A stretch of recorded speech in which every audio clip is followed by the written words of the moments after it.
Fala pessoal, tudo certo com vocês? Mais um conteúdo aqui no canal e neste vídeo vamos falar sobre o armador de seleção que está na pauta do Grêmio, o jogador pretendido para reforçar a armação da equipe no segundo semestre. É o grande reforço que o Grêmio está tentando nos bastidores viabilizar e aqui a gente precisa separar o armador pretendido pelo atual departamento de futebol e aquele pretendido e projetado por Marcelo Marques, futuro presidente do Grêmio. Além disso, vamos falar sobre os 95 milhões de reais que foram sinalizados à direção. Alisson com ofertas no plural e, claro, o time para a decisão deste domingo contra o Sport na Arena. Tudo isso na sequência, porque antes, claro, peço que tu te inscreva aqui no canal. Não esquece, deixa o like, ative as notificações, deixa o teu comentário aqui no vídeo. Bom, eu quero começar falando sobre o jogo deste domingo, Grêmio e Sport na Arena, partida muito importante, uma decisão, assim que está sendo tratada a partida nos bastidores do Grêmio. Algumas questões importantes que a gente precisa falar, tá, pessoal? O Mano Menezes, ele internamente, sim, algumas pessoas já começam a criticar o Mano por algumas escolhas, pelo fato de que o time não consegue evoluir, não consegue ter regularidade em suas atuações. E a partida deste domingo é muito importante para o Grêmio em termos de tabela de classificação, mas também para o Mano Menezes, tá? O Grêmio vai para o jogo não tendo a ideia de demissão, de tirar o Mano Menezes, mas o que eu ouvi é o seguinte, olha, é o Sport, né? É o último colocado na tabela de classificação. Se o Grêmio não vencer o Sport, se o Grêmio perde, por exemplo, para o Sport, a situação fica praticamente insustentável para a permanência do técnico. Imagina, perder em casa frente ao seu torcedor para o último colocado. Não dá, né? Então é um jogo muito importante para o Grêmio e também para o próprio Mano Menezes. O time. O Grêmio vai treinar ainda na tarde deste sábado, melhor dizendo, né? Realiza a última atividade, por isso que os relacionados ainda não foram divulgados. Mas o Grêmio tem um time, um esboço bem encaminhado, tá? Com uma grande dúvida. Thiago Volpi, Camilo, Balbuena, Wagner Leonardo e Marlon. Dodi, Vijaçante ou Edenilson? Eu quero a tua opinião aí nos comentários. Vijaçante ou Edenilson? Para mim, melhor opção, Vijaçante. O Edenilson é um jogador que não consegue, na minha visão, colocar uma intensidade. Ele não consegue agregar grande poderio ao ataque. O Vijaçante é verdade que não é nem sombra, né, daquele Vijaçante que nos acostumamos a ver no Grêmio, aquele jogador de intensidade. Vale lembrar, gurizada, ele está atuando no sacrifício. Ele tem um problema no pubis, na região pubiana. É um problema que não é crônico, mas vem atrapalhando o Vijaçante desde o início desta temporada. E problema no pubis atrapalha muito no desempenho individual do atleta, tirando a desorganização coletiva, né? Mas o Vijaçante é um jogador de intensidade, que sempre gosta de cobrir todos os espaços no campo. E esse problema no pubis vem dificultando a sua atuação. A dúvida é essa, Vijaçante ou Edenilson?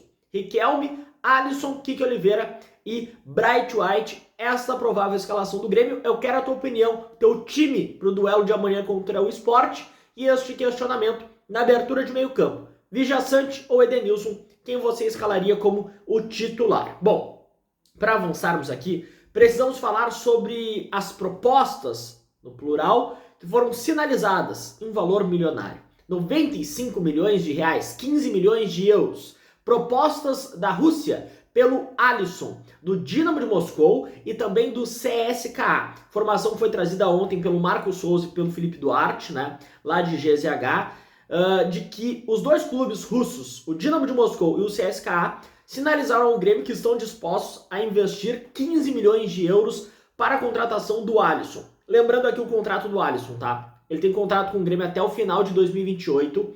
Uma multa rescisória de 60 milhões de euros. Este é o contrato dele com o Grêmio. E essas sondagens, esse interesse europeu com sinalizações de ofertas é normal, porque o Alisson é de outra prateleira. O Alisson é um jogador diferente. Mesmo sendo muito novo, e aqui eu coloco minha opinião, não tem que vender, tá? O Alisson está se destacando em um time desorganizado. Tu imagina em 2026 se o Grêmio conseguir fazer um time competitivo, isso potencializa o próprio Alisson em todos os sentidos, nas suas atuações e no seu valor de mercado.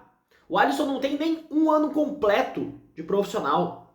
Então, minha opinião, não tem que vender. Não tem que vender. Deixa o Alisson no Grêmio. Ele é uma solução e deixa ele pegando preço, tá? Pegando preço. Inclusive, trago aqui uma informação. Relato de bastidor. O Grêmio entende que o valor atual de mercado do Alisson não é o ápice do jogador. O Grêmio entende que ele ainda não definiu o seu preço no mercado. Que é um atleta que ainda está em desenvolvimento, que ele não chegou no seu ápice no Grêmio.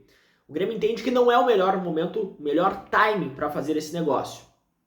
Que o melhor é segurar o Alisson. Isso que eu escutei de um importante dirigente do Grêmio já há algum tempo, quando questionei a respeito do Alisson, tá? Mas, vamos ver, tem esse interesse russo lá do Dinamo de Moscou e também do CSKA. Deixa o questionamento. Vocês fariam esse negócio? Eu não faria. O Alisson é solução. Tem que deixar ele no Grêmio. Para finalizarmos aqui este vídeo, quero trazer uma informação para vocês do armador de seleção, que é o sonho da direção atual. Mas antes, novamente, peço que tu te inscreva aqui no canal. Não esquece, te inscreve, deixa o like e ative as notificações. Gurizada, o negócio é o seguinte. O Grêmio tem negociação com o Roger Guedes, é de conhecimento público, sim. Mas o Grêmio também quer um armador, um camisa 10. E aqui a gente precisa separar. Tem o Grêmio de Marcelo Marques, a partir de 2026, e o Grêmio atual, o atual departamento de futebol. O Lo Celso, tá, é um meia dos sonhos do Marcelo Marques. Ele tentou. Essa história de que o Lo Celso foi oferecido é mentira. O Marcelo Marques, ele sondou o Lo Celso, e recebeu que o Lo Celso não quer vir para o cenário sul-americano. Até aí, tudo certo. A direção atual tem um outro camisa 10 de seleção na pauta. É o grande sonho dessa direção, porque essa direção vê que é uma unanimidade. E é o Juan Bruneta. Sei que esse nome já foi especulado, mas o Grêmio continua com interesse no Juan Bruneta. É o ficha 1 de armador do Grêmio. Jogador que seguidamente é convocado para a seleção argentina, não como titular, mas sempre está nessa lista de selecionáveis, né, de convocados para defender a seleção da Argentina. Ele está com 28 anos, está no Tigres do México, tem contrato até o final de 2027, é um atleta muito valorizado nessa temporada. Como o futebol mexicano iniciou agora, ele disputou já 6 jogos, 1 gol, 4 assistências. Mas no ano anterior, os números foram relativamente bons. 49 jogos com 13 gols e 8 assistências. Vocês viram aí alguns lances do Juan Bruneta, alguns gols que ele marcou pelo Tigres. É um jogador muito valorizado. O Grêmio fez uma análise contando com a aprovação do CDD, Centro Digital de Dados, da comissão técnica, dos dirigentes. É uma unanimidade no ambiente interno, hoje, daqueles dirigentes que estão presentes, que o Juan Bruneta é o grande meia dos sonhos. E aqui eu fiz todo esse preâmbulo para explicar para vocês. Marcelo Marques tentou para agora Lo Celso. Não deu. Ele não quer vir para o cenário sul-americano. Enquanto isso, no outro caminho, no outro lado, a direção atual tenta o Juan Bruneta. Tenta achar um jeito de viabilizar isso. Um jogador muito valorizado. Não é barato. É muito caro. O Grêmio, antes de fazer esse movimento, quer vender o Cristaldo. Até para ter um maior poderio financeiro, né? E o Cristaldo está fora dos planos. Hoje é reserva do Riquelme, por exemplo. Então o Grêmio quer vender o Cristaldo para ter um valor a mais e daí, quem sabe, tentar avançar nesse interesse junto ao Tigres pelo Juan Bruneta. O Grêmio entende que é um baita jogador e está numa boa idade, 28 anos, lá atuando em uma liga competitiva que é a Liga do México, tá bom? A qualquer momento voltamos com mais informações do Grêmio. Te inscreve no canal, deixa o like e ative as notificações.